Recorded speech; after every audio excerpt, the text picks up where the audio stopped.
Magandang gabi po sa inyo kapatid at dyan sa mga nanonood po ng ating pong Daily Gospel of God ni Sister Angelica Dorde. At ang mabuting balita po ng ating Panginoon ayon kay San Marcos, Kapitulo 6, 7 hanggang 13. Noong mga panahon na yun, tinawag ni Jesus ang 12 at sinugong dala-dalawa. Binigyan niya sila ng kapangyarihang makapagpalaya sa masamang espiritu at pinagbilinan. Sa inyong paglalakbay, huwag kayo magdala ng anuman, maliban sa tungkod, ni pagkain, malutan, salapi sa inyong nukbutan o bisan, ay huwag kayo magdala. Ngunit magsuot kayo ng panyapak. Sinabi rin niya sa kanila, at sa alinmang tahanan inyong tuluyan, manatili kayo roon hanggang sa pag-alis ninyo sa bayang iyon. Kung ayaw kayong tanggapin at pakinggan sa isang dako, umalis kayo roon at ipagpag ninyo ang alikabok ng inyong mga paa bilang babala sa mga taga roon. Kaya tumayo ang 12 at nangaral sa mga tao na pagsisihan nila at talagdan ang kanilang mga kasalanan. Pinalayas nila ang maraming demonyo at mga inaalihan nito. Pinahiran nila ng langis at pinagaling ang maraming may sakit. Ang mabuting balita ng ating Panginoon. Pinupuri ka namin, Panginoong Jesucristo. Mga kapatid, tinawag ni Jesus ang 12 at sinugong 12. Batid ni Jesus ang pagkauhaw ng mga ito, ang pagkauhaw ng mga tao sa awa ng Diyos. Ito ang naging dahilan upang isugo niya ang kanyang mga alagad upang maabot ang mas marami pang mga dako. Ang Panginoon mismo ang siyang umaabot sa kanyang mga bayan upang sila ay pagalingin, pangaralan, at kalingain, at siyempre palayain sa lahat ng kasalanan. Batid din ni Jesus na kinakailangan ng kaagapay upang magampanan ang kanyang iniatas, kung kahit sinugong 12 ang mga alagad. Yan mga kapatid ang totoo. Sa ating pagganap sa anumang bagay o misyon niyatang sa atin, kaagapay natin ang ating iglesia. Naririyan ang kaparian, mga reliyoso, siyempre, at ang mga laikong handang tumulong sa ating mga pagpatupad sa ating misyon. No? Mas gagaan ang pagsasabalikat ng ating mga tungkulin kung tayo ay may kalakbay. Ano? Yun nga yung sinasabi ng Panginoon na sinugo ng 12. Yun ay para may kalakbay tayo sa landas na tayo maghahatid sa atin ng katuparan ng ating layunin sa Diyos. Yun po mga bagay na tayo mismo ang magsasakot-tupad ng kanyang layunin, mga lingkod ng Diyos. Amen?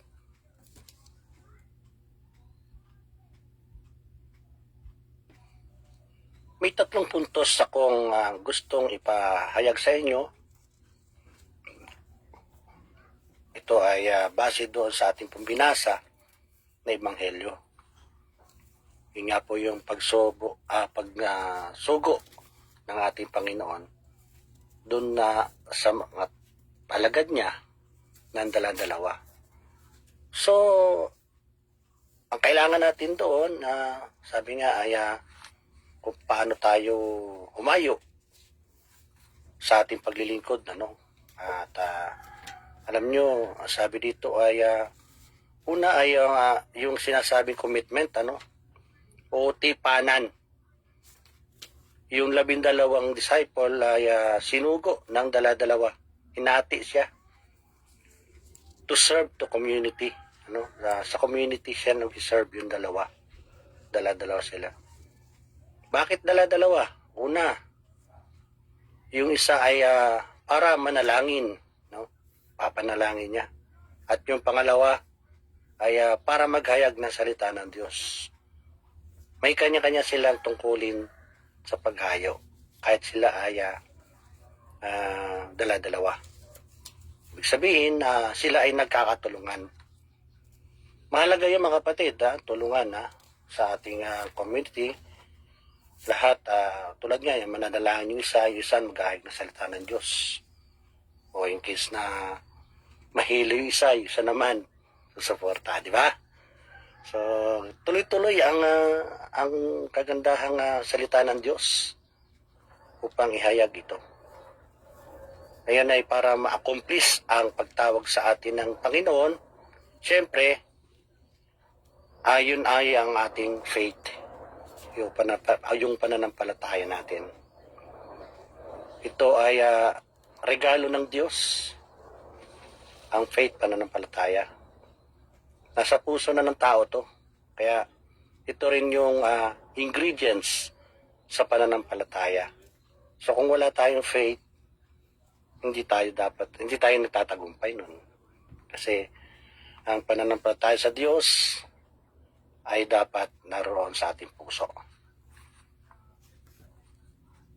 Trust. Siyempre, pagtitiwala. Isa pa rin itong sangkap upang lumago ang ating pananampalataya sa buhay spiritual. Dahil kung wala tayo sa linya ng ating pananampalataya, ay hindi tayo makakarating sa ating Panginoon o sa ating mga layunin.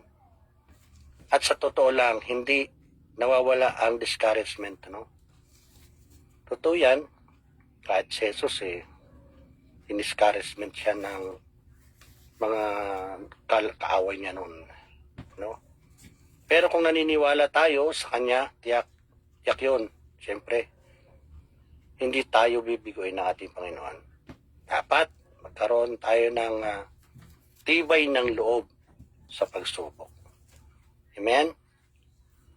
So, yun nga, ang sinasabi ng Panginoon, hindi tayo dapat ma-discourage.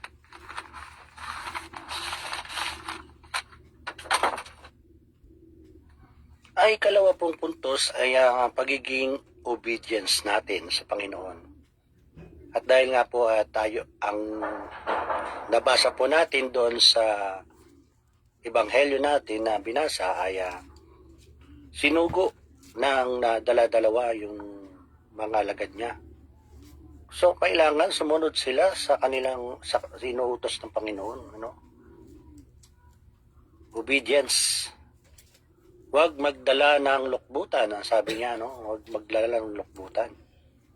Ito ay napakahalaga, no? Sabi niya, kasi kung yung iba, nag-ano pa talagang nagdadalang plastic sa handaan para mag-sharon. Pero hindi yun ang gusto mangyaring Panginoon. Sa pagsunod doon tayo susubukin kung hanggang saan tayo maglilikod sa Panginoon. Dapat buo loob natin sa paglilingkod. May extra effort dapat tayo. Yun ang nararapat, mga kapatid. Obedience is better than sacrifice. Hindi ito bigay, mga kapatid. Hindi bigay yun. Kundi kusang loob yang tatlong yan. Tulad nitong time, talent, treasure. Kusang loob yung binibigay sa Diyos at hindi sa pilitan. Amen? Hindi pwedeng ipagmalaki sa Diyos yun, yung mga binibigay natin sa Kanya. Time, talent, treasure. Dahil yung mga yan ay binigay din sa atin ng Panginoon. Submission is surrender. Ibig sabihin, submission is surrender to the Lord. Submit mo lahat yun. Amen? Huwag mangangamba, siyempre, o mabalisa sa lahat ng mga gagawin natin. Dahil hindi naman tayo pababayaan ng Panginoon. Kailanman, hindi niya tayo pinabayaan o hindi siya nagkulang, mga kapatid. Huwag ka magreklamo dahil yun yung negative side, no? Tuloy lang sa paglilingkod sa ating Panginoon. Dapat enjoy sa paglilingkod. Ayun, amen? Glory to God. Ang ikatupong puntos ay ang pagiging matibay. Ano po yung una? Commitment. Ang ikalawa po ay obedience. At ang ikatlo po ay ang pagiging matibay o matatag. No? There is discouragement, maraming discouragement ang nangyayari sa atin. Hayagang nakakadismaya, mga kapatid. Yung bang tipong judgmental ang mga tao. Tulad nga po ng gospel kahapon, yung grabe ang discouragement na nangyayari kay Jesus. Siya man, sa kanya nangyayari yun. At napakaraming tao ang judgmental talaga. Sabi nga dun sa binasa natin kahapon na gospel, ay anak lang naman ng karpentero to, bakit ganyan siya magsalita? No? Napakarami niya sinasabi, marami siyang bakit ang hayagan na magsalita siya ay napakatalino niya. Anak lang naman siya ng karpentero. Yung karamihan sa atin mga taong mapaghusga. Yan. Ay, bakit ka brother late? Yan, may ganun. Bakit ka brother hindi ka umattend? Ayan. So, naandun agad yung paghusga. Hindi natin nakita agad yung problema. Yun, no? At napakalaki ng problema kung tayo mismo sa ating sarili ay nagagamit ang pagiging judgmental. No? Napakahirap sa tao yung nagagamit ang sarili niya sa judgmental. Hindi biro ang maglingkod, mga kapatid, dapat magtiis. Pagkat hindi tayo pababayaan ng Panginoon Diyos. Naniniwala ako na lahat tayo ay kapag kumapit sa Diyos, andon ang kanyang pagkalinga, mga kapatid. Hindi niya tayo pababayaan. Lagi nga ikondisyon natin ang sarili natin sa mga bagay na ating gagawin. Lagi tayong umasa sa kanyang biyaya, sa kanyang pagkalinga, sa kanyang mga pangako. Napakabuti ng Diyos dahil nagkaroon tayo ng programang ganito, si Sister Anje, na araw-araw napapakinggan ng salita ng Diyos. Alam niyo, kapatid, kay buti ng Diyos at sa mga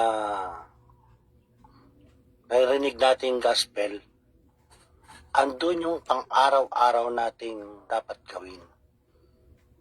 Tinuturo ng Panginoon sa atin kung paano tayo humayo, kung paano tayo maglingkod ng nararapat sa kanyang harapan. Ang kabutihan ng Diyos ay laging nariyan. Hindi niya tayo pababayaan, mga kapatid. Kung tayo man ay pinahayo ng ating Panginoon ng walang lukbutan, ng walang balutan, at kailangan lang natin ay tungkod. Meaning ng tungkod ay para tumulong kang tumayo.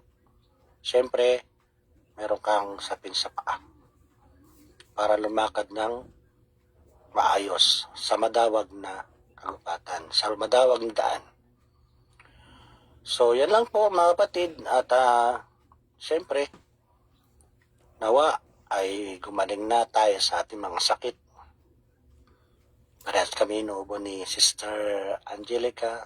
Nawa, Lord, dinadalangin din mo namin na gumaling na ang kalusugan, maging maayos na ang kalusugan ni Sister Angelica. Mawala na ang ubo at lahat ng naramdamang negatibo ay maging maayos na. Amen, Lord. Salamat po sa mga bagay na pinaliwanag mo po sa amin. Sa lahat ng mga pagsugo mo sa amin sa community. Pagpalain niyo po, Panginoon, ang lahat ng mga nakikinig, ang lahat po ng nakakasama namin sa Daily Gospel of God na ito, Panginoon. Ito po ang aming samot dalangin sa iyo sa pamamagitan ng iyong anak na si Jesus. kasama ng Diyos Espiritu Santo, Diyos magpasawalang hanggan. Amen and amen. Thank you very much, Sister Angie. God bless you. God bless you lahat sa buhay mo. Amen. Okay. Yan si brother Si brother Derek Refugio. Isa siyang preacher sa El Shaddai.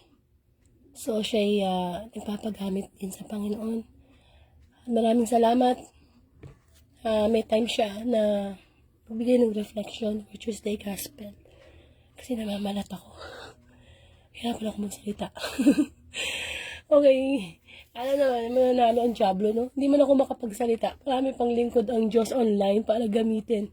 Para magbigay ng reflection. Okay. Tama yung mga sinabi niya, no? Isa sa mga nagustuhan kong sinabi niya yung tungkol sa tungkod. Na ang tungkod ay ginagamit para pang helper. Para makatayo. No? So tayo, maging tungkod natin ang salita ng Diyos. Para lagi tayong nakakatayo. No? Parang si Moises. May tungkod, di ba? May kapangyarihan ng kanyang tungkod. Kapag sinabi ng Diyos na itaas niya, ganito ang gawin niya, di ba? Nagkakaroon ng kapangyarihan. So, tapat po tayong maglingkod, kamukha ng 12 alagad na ibibigay ng Panginoon. Na kahit masabi natin yung isa, hindi naging tapat, patuloy pa rin tayong maging tapat sa kabila ng mga pagsubok. Kung loloobin ng Diyos, mamaya, makahanap ako uli ng preacher. Hanap tayo para sa, para sa Friday Gospel, February 2. Nahanap pa ako kung sino pwede, kung sino available. Kasi alam niyo mga yan, mga busy Anyway, voice recording lang narinig nyo, no? Pina-record ko na lang sa kanila. Okay? Ay, pangyaw natin tong last song.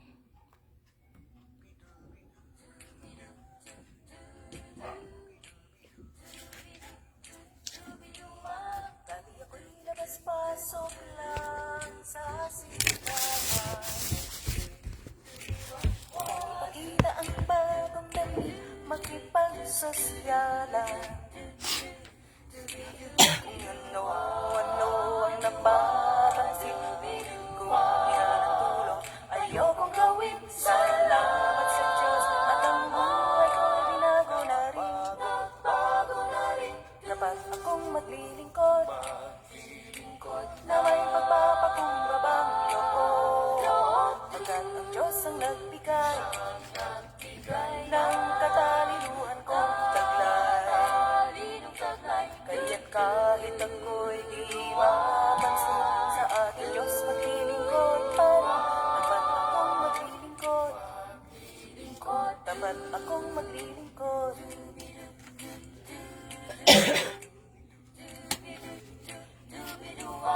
May mga taong naglilingkod para lang hangaan. Mapakalipag di napansin, ay sobrang yabang. Lahat ng paraan kanyang sinusukat, makita lang na siya'y pinag-uusapan. Kaibigan, teka sandali lang, huwag ka sanang ganyan. Dapat ka sanang maglingkod na may pagpapakumbabang loob. Pagkat ang Diyos ang nagbigay ng katalinuhan mong taglay. Kaya't kahit ika'y di mapansin, sa ating Diyos ay maglingkod pa rin. Dapat ka sanang maglingkod. Dapat ka sanang maglingkod.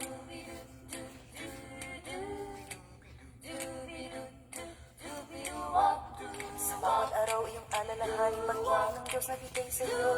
Bilang ganti ay karapat, dapat na siya ay paglingkuran mo ng tapat. Kaya sa iglesyang kinabibilangan, ipagkaloob ang taglay mong lakas. Iyong puluhan ang pangangailangan, pagpapalain ka ng Diyos sa wakas.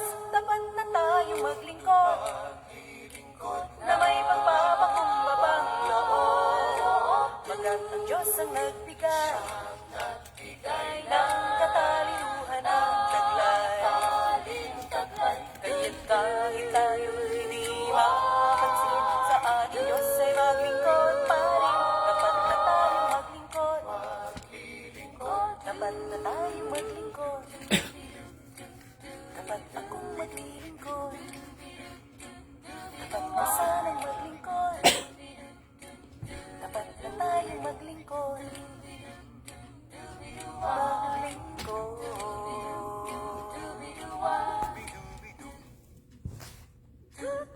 Maraming salamat and to God be the glory.